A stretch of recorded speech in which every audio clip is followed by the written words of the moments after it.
क्या आपने भी ये खबर सुनी है कि सरकार ने गरीबों का चावल सस्ता बेचकर एथेनॉल बनाया या फिर एथेनॉल पेट्रोल से महंगा है और टैक्स पेयर के पैसे से चल रहा है।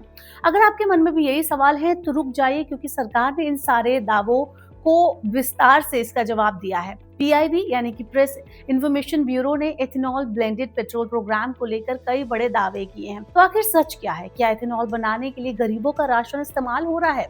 क्या सरकार को नुकसान हो रहा है? और अगर एथेनॉल ब्लेंडिंग नहीं होती तो आज पेट्रोल की जो कीमत है वो कितनी होती? चलिए इस वीडियो में सब कुछ डिटेल में समझते हैं।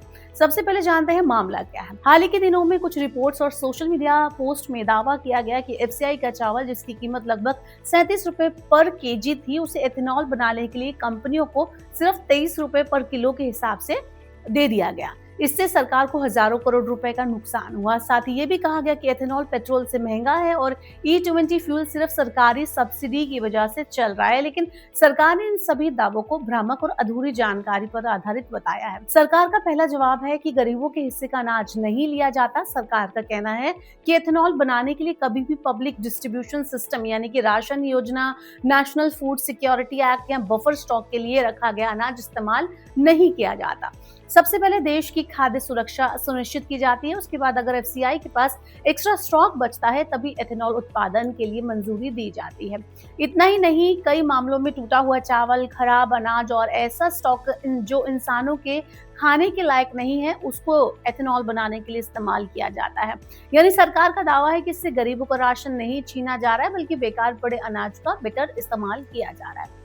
अब क्या सिर्फ एफसीआई राइस से बनता है एथेनॉल? तो सरकार ने इस पर भी साफ कहा है कि एथेनॉल सिर्फ एफसीआई राइस से नहीं बनाया जाता है। इसके लिए कई तरह के फीड स्टॉक यानी कच्चे माल का इस्तेमाल होता है, जैसे कि मक्का, मेज, गन्ने का रस और सिर्फ बी हैवी मोलासेस, सी हैवी मोलासेस, खराब खाद्यान्न और जरूरत पड़ने पर अतिरिक्त एफसीआई राइस का जो है इस्तेमाल होता है। सरकार के मुताबिक एथेनॉल की खरीदी जो कीमत है वो हर महीने फीड स्टॉक के लिए पहले से तय होती है।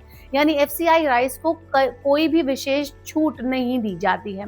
इंटरेस्टिंग बात यहाँ पर यह है कि एथेनॉल सप्लाई ईयर 2023-24 में एफसीआई राइस की हिस्सेदारी सिर्फ 0.02% थी, जबकि 2025-26 में ये बढ़कर 24.64% हो गई है, क्योंकि उस टाइम पर अतिरिक्त स्टॉक उपलब्ध था।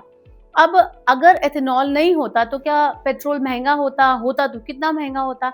सबसे अहम सवाल यही है। तो सरकार ने दावा किया है कि जब अंतर्राष्ट्रीय बाजार में क्रूड ऑयल की कीमत लगभग $135 प्रति बैरल तक पहुंच गई थी, तब अगर भारत में एथेनॉल ब्लेंडिंग नहीं होती तो दिल्ली में पेट्रोल की कीमत करीब 125 रुपए प्रति लीटर तक पहुंच सकती थी। लेकिन E20 ब्लेंडिंग की वजह से उपभोक्ताओं को लगभग 94.77 रुपए प्रति लीटर का पेट्रोल मिला। यानी सरकार के मुताबिक उस टाइम लोगों को लगभग 30 रुपए प्रति लीटर तक की राहत मिली। इसके अलावा सरकार का कहना है कि एथेनॉल का मकसद हर दिन सबसे सस्ता ईंधन देना नहीं है, बल्कि अंतर्राष्ट्रीय तेल कीमतों को अचानक होने वाले उतार चढ़ाव से जो देश और उपभोक्ताओं को नुकसान होता है या एकदम से उन पर भार आता है, उससे बचाना है। देश को अब इससे क्या फायदा हुआ है? तो पीआईबी के मुताबिक एथेनॉल ब्लेंडेड पेट्रोल प्रोग्राम से अब तक कई बड़े फायदे हुए हैं। 1.97 लाख करोड़ रुपए से ज्यादा की विदेशी मुद्रा की बचत हुई है। 316 लाख मीट्रिक टन से ज्यादा कच्चे तेल के आयात में कमी आई है।